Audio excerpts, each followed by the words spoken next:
በዓለም ላይ ኢንተርኔት ሊቋረጥ ነው አስባችኋል? ሸበካ ሊቋረጥ ነው እየተባለ ነው። እኔ የምለው የምንገናኘው የምንተያየው እንግዲህ ሸበካ ነው። እንደ ዓለም ኢራን እንግዲህ ሸበካውን ቆራርጠዋለሁ እያለች ነው። እኔ እንጃ አልጨነቃችሁም?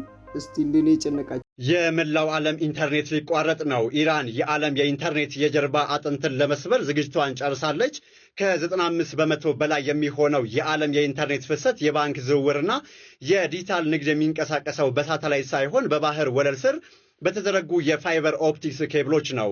ሆኖም ጥቃቱ የሚቀጥል ከሆነ በሆርሙዝ ሰርጥና በቀይ ባህር ስር ያሉ ስልታዊ መሰረተ ልማቶችን ድምጥማጥ። ሰበር መረጃ፣ ለወራቶች ኢንተርኔት ሊቋረጥ ነው። አሁን እየተሰሙ ባሉ መረጃዎች እንግዲህ ኢራን እንግዲህ በባህር ስር የሚገኙ ኬብሎችን ልትቆርጥ እንደምትችል መረጃዎች እየወጡ ይገኛል። ይህም እንግዲህ አፍሪካ፣ እስያና አውሮፓን የሚያገናኙ 17 ገመዶች ያሉት በባህር ስር የተቀበረ ለኢንተርኔት ለተለያዩ ነገሮች እንግዲህ ኢንተርኔት ስንል ከባንክ ትራንዛክሽን ጋር ተያይዞ እንደ አጠቃላይ ፋይናንሻል የተለያዩ ሲስተሞች ሁሉ በዚህ ነው የሚተላለፉት ማለት ነው። ስለዚህ ኢራን ጨክና እንግዲህ ይህንን ውሳኔ ከወሰነች እንግዲህ ኢንተርኔት ይቋረጣል ወይም ደግሞ እንደዚህ ከሳተላይት አማራጮች ውጭ ያለው ኢንተርኔት ኦልሞስት ቶታሊ ወደ ዜሮ ወይም ደግሞ ይቀንሳል።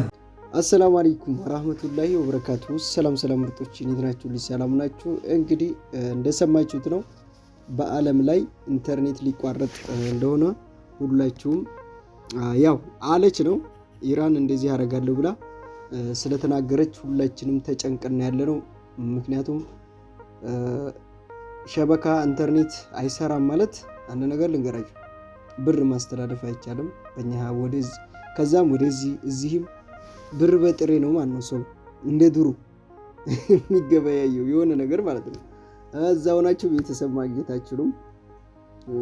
ኢሞ የለም፣ ዋትስአፕ የለም፣ ቲክቶክ የለም፣ ዩቲዩብ የለም። ያው ጨለማ ማለት ነው። ኦፍ ኮርስ በነገራችን ላይ ይሄ ጦርነት በጣም ብዙ ነገሮችን እያመጣብን ነው። አሁን ነዳጅ ቀን በቀን እዚህ እየጨመረ ነው፣ በዛ ላይ የለም። አሁን እስቲ ቤተሰብ ጋር ደውላችኋል? ጠይቃችኋል? ለምሳሌ ገበያ ሄደው ለመምጣት ወይ ደግሞ ሩቅ አገር ለመውጣት መኪና አለ ወይ በሏቸው እስቲ። ቢኖርም ብሩ ስንት ነው በላቸው። እና የሀገራችን እንደ ዓለም ነው እንግዲህ ናፍታ ሰው ተቸግሮ ያለው መኪና መንቀሳቀሻ አልተገኘም። ነገሩ እየከበደ ነው። ቀን ከቀን የሀገራችን ሁኔታ ወላሂ በጣም ከብዷል። አላህ ይድረስልን። እኔም እንደምላችሁ አላቅም፣ ነገሩ ከፍቷል። አሁን ደግሞ ጭራሽ ኢንተርኔቱን ላጥፋው ስትል ያው ምን አለ ድምጥምጥ አረገች ማለት ነው። መተያየት አንችል፣ መገናኘት አንችል እና ብር አሁን ሁሉም ሰው እዚህ ሀገር ሲኖር 10,000 ብር ጥሬ ራሱ ይዞ አይጓዝም የሰው ልጅ። ሁሉም በስልክ ነው የሚተላለፈው። ያ ነገር ደግሞ በኢንተርኔት ነው። በኢንተርኔት ስለሆነ ሁሉም ነገር ጥሬ ብር የሚይዝ የለም። ሁሉም ብር አካውንት ባንክ ቤት ነው ያለው። እናንተ ብሩ እኮ እናንተ ጋር ቢሆን ያው ምንም አትሆንም። ግን ያ ብር ካልተላለፈ ሰው ልጅ ምን ገዝቶ ሊበላ ነው? እንዴትስ ሊሆን ነው? ወላሂ እኔ የጨነቀኝ ይሄ ነው። ነገሩ እየከበደ ነው። ዱዓ አርጉ። በዱዓ ነው ይሄን ጦርነት ያቀዝቅዘው ያብርደው በሉ። በጣም ከባድ ነው። እነሱ ጋር ጨዋታ ሊሆን ይችላል፣ ለነሱ ይሄ ነገር ቀላል ሊሆንላቸው ይችላል። ቀላል አይደለም ለነሱም። የብዙ ህይወት ሰው ጠፍቷል። ብዙ ሰው እንትን እያሉ ነው። እነሱ ያው ብዙ ዋጋ እየከፈሉ ነው። ብዙ ዋጋ ቢከፍሉም ግን በእነሱ ጀርባ ያለው ደግሞ ሰው በሁሉም ሀገር አፍሪካ ውስጥ በሉ ሁሉም ሀገር በጣም ኑሮ ከብዶታል። መንቀሳቀሻ መኪና የለም። በጣም ከባድ ነው። የምሬ ነው የምላችሁ። እና አሁን በኢንተርኔቱ ከሄዱ ዋና ደግሞ በዓለም የማብራት ኃይልን የማጥፋት ኃይል አላቸው። የኔትወርክን እንትን ማጥፋት ኃይል አላቸው። ያው ይሄን ሁሉ ቴክኖሎጂ የፈጠሩትን ድምጥማጩን ሊያጠፉት ይችላሉ። ይሄ አሁን እኮ ቴክኖሎጂ በየጊዜው አሁን ይሄ ዩቲዩብ ላይ የምንታየው ቴክኖሎጂ አንጥቶት ነው። ወደፊትም ብዙ ቴክኖሎጂ አሉ። እዚህ ቴክኖሎጂ ደረጃ የደረስነው እነዚህን ነገር የለመርናቸውን ድምጥማጭ ሊያጠፉት ይችላሉ። ያው ድሮ እኛ እንደምንኖር ሊመልሱን ይችላሉ። የምሬ ነው። ነገሩ ከከበደ ማለት ነው። ድሮ የምንኖር ስላችሁ ወፍጮ ቤት ሄዳችሁ ድሮ ወፍጮ ቤት የለም። ያው እኛ ስንመጣ ወፍጮ አለ። ግን ከዛ በፊት ምን ነበረ?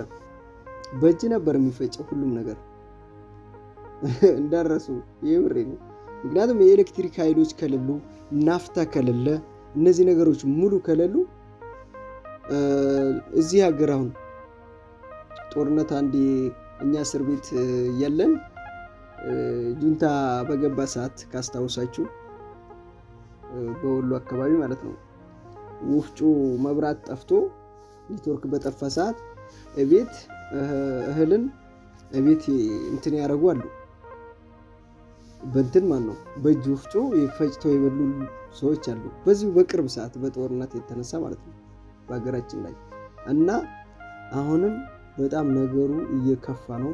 አሁን እዚህ እንደምላችሁ አላውቅም፣ ብቻ እንደ አጭር አማርኛ ኔትወርክ እና ኢንተርኔት ተዘጋ ማለት ያው ብዙ ነገሮችን ነው የሚያጠፋው።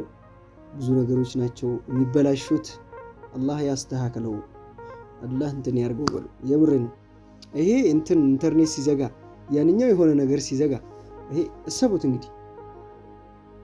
ይሄ ማለት አንዱ አይን ሲያጠፋ አንዱ ጥርስ ይሰብራል፣ አንዱ ጉሮሮ ይዘጋል፣ አንዱ እነሱ አንዱ የሆነ ነገር ሲያጠፋ አንዱ የሆነ ነገር ያጠፋልና በጣም ከባድ ነው።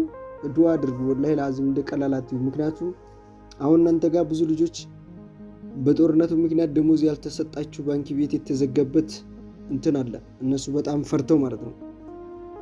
በቃ በውጭ ሀገርም ያላችሁ ጫና አለባችሁ፣ ትልቅ ጫና ነው። ምክንያቱም ነፍስ አውጪ ላይ ናቸው እነሱ ራሱ ፍርሃት ላይ። እዚህም ሀገር እንደዛውና ሁላችንም ነን የምንጎዳው። እኔ እዚህ ስላለው እናንተ እዛ ስላላችሁ ምናምን አይደለም። በቃ እንደ ዓለም ነው በጣም ነገር እየባሰበት ያለው። ስለዚህ ይሄ ጊዜ በጣም ከባድ ነው። አላህ ያብጀው በሉ። ቀን በቀን የምንሰማው ነገር በጣም እየከበደ እየመጣ ነው። አላህ ያቀዝቅዘው። የምሬን ዱዓ አድርጉ። እንደ ቀላል አንየው። በየቀኑ ሰበር ዜና እያልን ስንሰማው ኢራን ዛሬ እንዲህ አረገ፣ አሜሪካ ዛሬ እንዲህ አረገ ስንል በጣም ብዙ ነገሮች ናቸው። ስለዚህ ነገሩ እየከበደ ሲመጣ ብቻ ያሳዝናል። ብዙ ሰዎች እየተጎዱ ነው። እኔ ልነግራችሁ አልችልም። የዛሬ ወር የነበረ ገበያና አሁን ዛሬ ያለው ገበያ በዚች ባንድ ወር ውስጥ አይገናኝም። እቃ ከውጭ መግባት ትቷል። የሆነ እቃ ለመግዛት ምናምን ካሰባችሁ ተውት አልኳችሁ። በቃ አትጠጉትም። ወላሂ የማይቻል ነገር ነው የሆነውና አላህ ከሪም፣ አላህ ከእናንተ ጋር ይሁን። ዱዓ አድርጉ ሁላችሁ።